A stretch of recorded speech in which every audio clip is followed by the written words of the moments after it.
So you're thinking about moving to SLO County, California, and you have your decision narrowed down to two main cities, Atascadero or Paso Robles. Well, which is the better of the two for you and your family?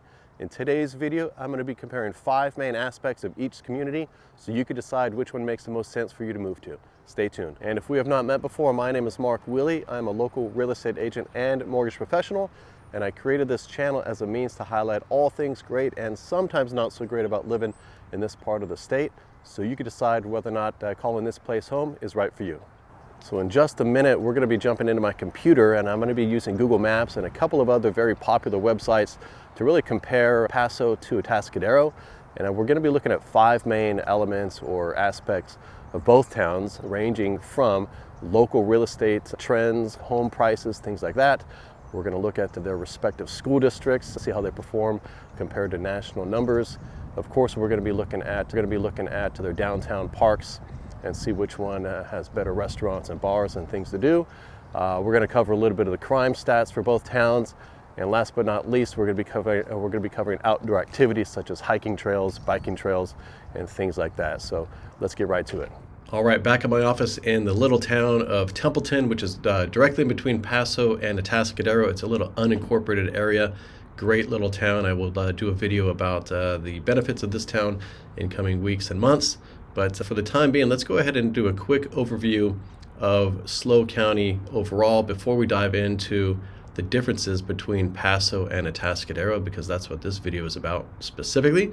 But the county of SLO had a population of about 283,000 back in 2021. That's probably gone up by a few thousand since then. A median age of 40 roughly, and a median household of about $82,000. You definitely need to make more than that to buy the median home sale price around here now. And we're shooting this in the middle of December 2023. But let's take a look at the county on a map. I'm going to put myself out here in the Pacific. And as you can see, SLO County is basically halfway in between LA and the Bay Area, depending what part of the county you're in. You know, the Bay Area is a little bit further than LA and vice versa, but you kind of get the point. Here is the red outline. Basically, it trends north up to a little town called San Miguel, all the way out to New Cayuma, and down south to Nipomo, and then over west to the coast. And the county itself consists of 7 cities and 14 community service districts. Those are basically your unincorporated areas. Here are your 7 cities: Arroyo Grande, Atascadero, Grover Beach, and so on. And then you have your community service districts. These are your unincorporated areas. Once again, you probably recognize some of these names, such as Cayucos, Cambria, California Valley. Avila Beach is a great spot. And before people move here, I highly, highly encourage them to spend some time, and ideally at different times of the year, in many of these different areas, because there's such different characteristics of each of these areas, whether you're by the coast or whether you're inland. If you're in North County, where I tend to focus most of my time, Paso Robles, Atascadero, Templeton, or if you're going to be down in South County, Pismo Beach, Arroyo Grande, San Luis Obispo, down to Nipomo. And each one of these communities has such a different vibe, different personality types in a lot of them, of course, different housing options, and so on and so forth. But I highly encourage you to do your due diligence, come down here, spend some time, cruise around, and make sure that the place that you're looking at to purchase is really checks all the boxes for you. So without further ado, let's go ahead and start comparing Atascadero to Paso Robles, or Paso Robles, however you want to pronounce it. If you're finding any of this content valuable or informative, go ahead and hit the subscription button. If you like the video, give it a good old thumbs up. That would really help me out. And by all means, if you have any comments, drop them in the section below, and I'd be happy to respond to them. Let's continue on with the video. Okay, so Paso versus Atascadero, which one is better for you and your family? Well, it's really going to come down to what you like in life, of course. But for starters, there are a couple of really big similarities between the two towns, and I'm going to show you what those are here.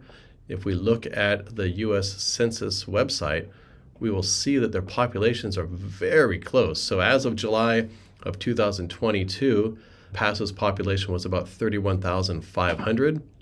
And if we compare that to Atascadero's, theirs was about 29,600. So only a couple of thousand difference there.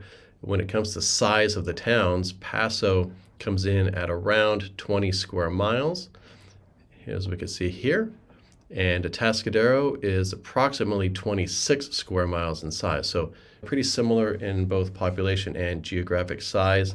But once we start drilling down into some of the following comparables, we'll see that both towns start to kind of distance themselves in a couple of regards. Starting with real estate, let's look at Paso's year-to-date numbers in comparison to Atascadero's. And I am inside our MLS system here, so the numbers here are very accurate.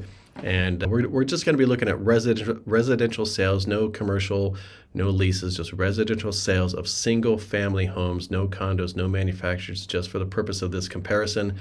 And we're going to look at year-to-date numbers, sales number of, and also sales price median. So let's see what the numbers say for Paso. For year-to-date 2023, there have been 405 sales total. My drawing is lousy, with a median sales price of $695,000. Let's go ahead and look at the median list price versus the median sales price for Paso. And we saw that the median list price year to date was $749,000, and again the median sales price is $695,000. If we do some math, that's a difference of about 7%. Doesn't mean the prices are dropping necessarily. It just means that the sellers aren't getting quite as much as they were hoping to grind out. Let's see what Atascadero's look like in comparison. And here's the Atascadero numbers. There have been 234 single-family homes sold year to date at a median sales price of $776,000. So that is 171 less homes sold compared to Paso, and a median home price difference of $81,000 more for Atascadero. And here we have Atascadero's median list is $799,000 versus their median sales of $776,200. That's a decrease of 3% versus Paso's 7%. And what that kind of tells me in a nutshell is maybe the Paso Robles home sellers were kind of inflating their prices a little bit, or hoping to get more than they ultimately sold for. That's kind of my interpretation of that data right there. So from a pure affordability standpoint, which is a better buy for you and your family? Do you go Paso? Do you go Atascadero? Well, in this case, we see that Paso's $695,000 median sales price is about $80,000 lower than Atascadero's. But what do the monthly payments look like if you're going to be financing both of these homes? Let's see what that looks like quickly. And this is assuming you're using a 30-year fixed loan at 6.625%. You're going to be purchasing the home as your primary residence. You have a FICO score of at least 760 or higher, and you're going to be putting down 20%. Here's how the numbers look as far as monthly payment. Paso's monthly payment, you're going to be right about $4,230 a month. That includes your principal, interest, taxes, and insurance. And you need to make about $112,000 a year to qualify for that payment, assuming you don't have any big payments on your credit report, such as big car payments, credit card minimum payments, student loans. You get the point.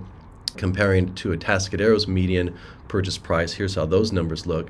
So at a $770 purchase price in A-Town, again putting down 20%, same information as with the Paso situation, your monthly payment is going to be about $4,830. So that's about $600 more per month, and you need to make a little bit more money per year. So $129,000 per year to qualify for the Atascadero purchase versus $112,000 give or take for the Paso purchase. So if a lower monthly housing payment is a huge factor for you, then Paso Robles is the clear winner here. All right, so if you either have school-age children or plan to have kids, then obviously education is going to be a fairly important decision for you. So let's take a look at Paso Robles Joint Unified School District in relation to Atascadero Joint Unified.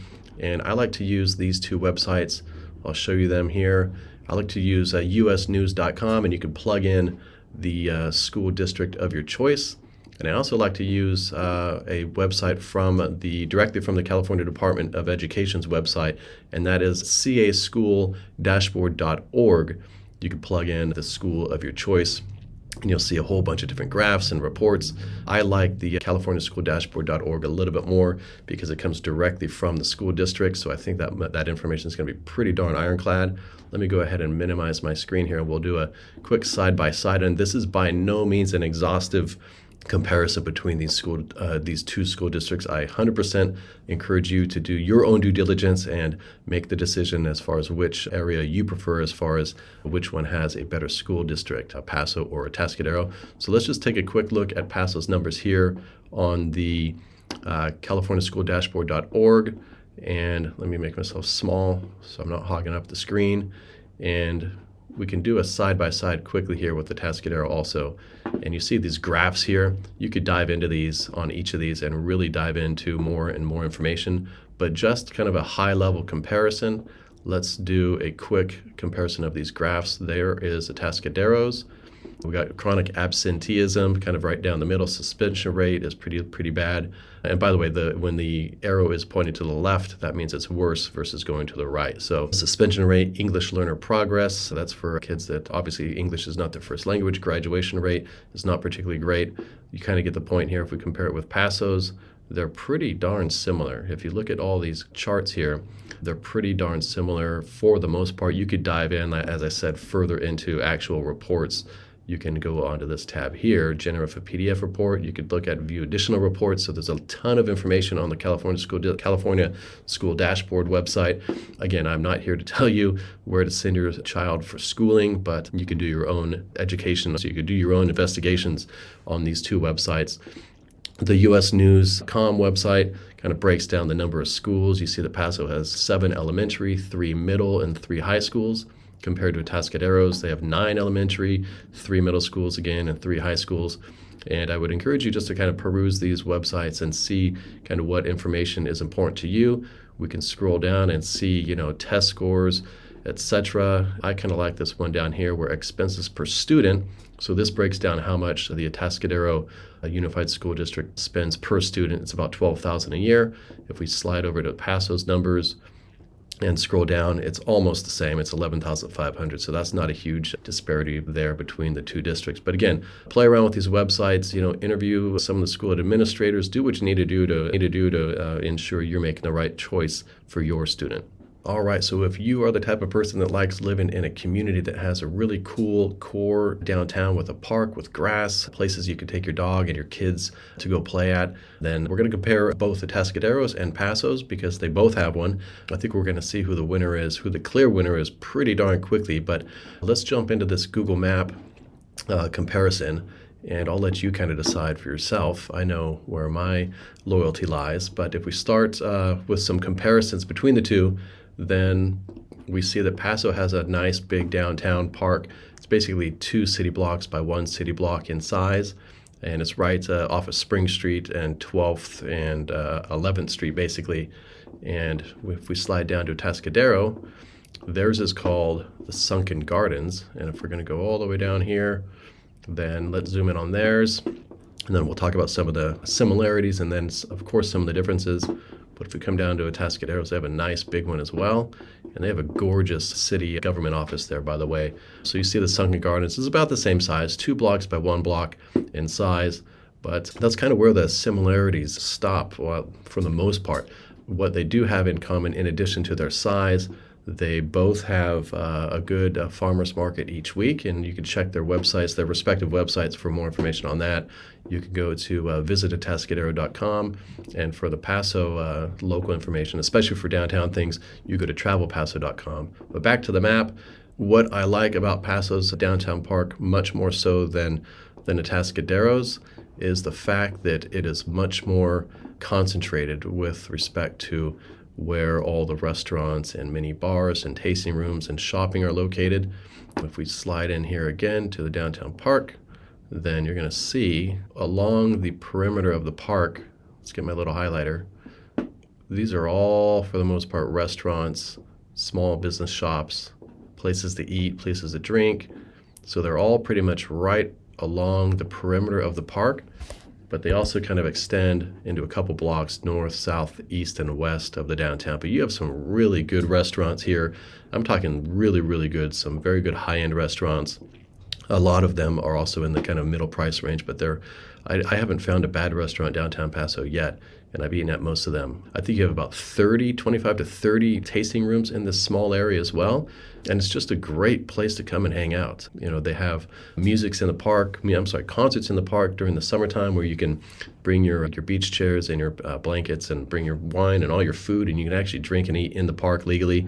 They have some really cool local bands that play there 1 night a week through the summer months. So that's kind of my quick review of Paso's downtown. When you go a couple blocks north, there's even another really cool area called the Paso Market Walk, which is down here. And this is a newer kind of concentrated city block of you have some really good restaurants in here as well. You have a good coffee shop, you have a good ice cream place and cheese place.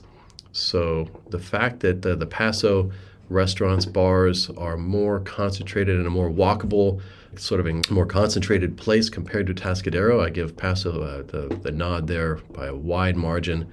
If we go look at Atascadero, kind of comparing the same, then you'll see that their restaurant scene is really much more spread out. They do have, I think they're getting a lot better. They have some really good restaurants right in this section, kind of northwest of the park. But the vast majority of all these businesses here, there's a lot of old medical offices there. It just doesn't have the same like vibrant vibe to walk around. The Paso downtown park also has a really good playground for kids. It's a beautiful playground that's lit up at night. The Atascadero Park does not have that, so it's not quite as family friendly from that standpoint. And you'll see that most of Atascadero's restaurants and bars, etc., they're pretty much lined along El Camino Real, which runs kind of north and south through the whole town. But that's a long street. There's a ton of good restaurants along that road as well, but they're just not as concentrated and walkable as the downtown park in Paso. The Paso Park's great. You go, you park your car. You do have to pay, by the way. You get 2 hours free now, but you do have to pay. I think it's $1 an hour now. So it is metered now. That's kind of one drawback compared to downtown Atascadero. Atascadero is still free, as far as I know, everywhere. That might change at some point. But from a standpoint of just straight up downtowns, which one is better? I give the nod to Paso by quite a wide margin. A couple of other great things that they both offer. I know Atascadero also offers concerts in the summer, but they are located out here off of Highway 41. So if you're already downtown in Atascadero, you're here at Sunken Gardens, you got to jump in your car and go down to kind of over by the Atascadero Lake Park. So that's where they have their music in the park. I think it's on Saturdays during the summertime. So that's a good event as well. Great location, beautiful spot. So they have a lake, Paso doesn't, but if we're comparing downtowns just based on the kind of walkability and proximity of everything being together, restaurants, bars, tasting rooms, and shopping, then Paso definitely takes it. So with the great weather here in SLO County and the Central Coast of California, that allows you to do outdoor activities pretty much year-round.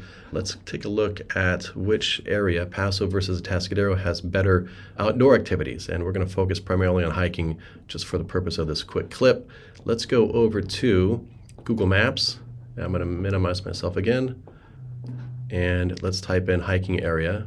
And we're going to compare Paso's to Atascadero's really quickly. And I know this town very well, and these are not hikes by any means. These are small, kind of walkable trails throughout the different areas of town. Along the Salinas River, there's kind of a cool little walkable area. You could ride your bike, it's paved, but there are no actual hiking trails within Paso's immediate area. However, if you come down to Atascadero, big difference.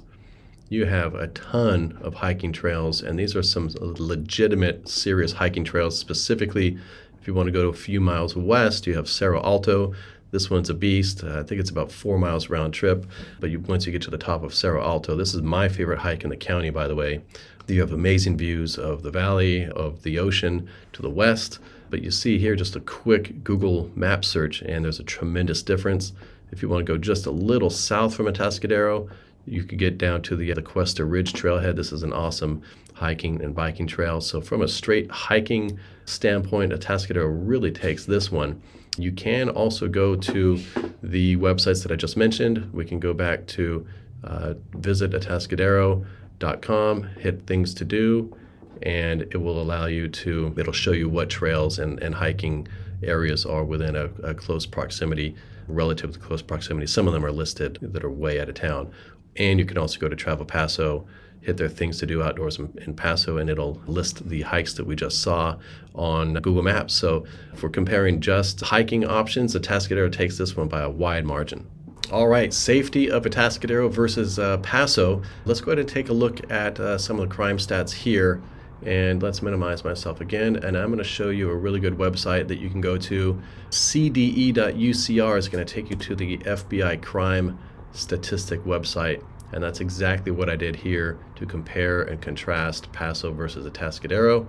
And all you do, you go to the website, You click on whatever state you're in, and then type in whatever the police department's data you want to pull. And I already did that for Paso and Atascadero. And if we want to compare all violent crime in Paso, summary crime reported by the Paso Robles Police Department 2012 to 2022, you can see this line graph that goes from left to right. And you can see as of 2022, there was 98 violent crimes reported in comparison to 524 property crimes. And you can see what crimes are listed underneath these subcategories. Arson, burglary, larceny fall under all property crimes. And for violent stuff, you got homicide, rape, robbery, all the really bad stuff. So we've got 98 and 524 for Paso. Let's look at Atascadero's data for the same time frame. All violent crime in Atascadero, 118, so 10 more violent crimes reported there in 2022 compared to Paso. All property crimes, Paso was at 524, and look at that, Atascadero's 425, so about 100 less in Atascadero compared to Paso. So that's a very high-level overview. If you want more data, by all means, dig around online, even call the police departments and see what information they're able to give you as far as whether or not that there's a certain level of crimes being committed in one town versus the other. And there we have it. We just went head-to-head with Atascadero versus Paso Robles when comparing 5 of some of the most common factors that homebuyers use when comparing one city to another. And Paso definitely takes it when looking at local real estate prices and the quality of their downtown. And Atascadero takes it with respect to outdoor hiking and trails. It looks like it's a tie pretty much when comparing local crime rates and local school districts. And in closing, if you're looking to move here in 9 days, 9 weeks, or 9 months, feel free to reach out to me anytime. I am always happy to chat. My contact information is right here on the screen. And until the next video, I will see you around.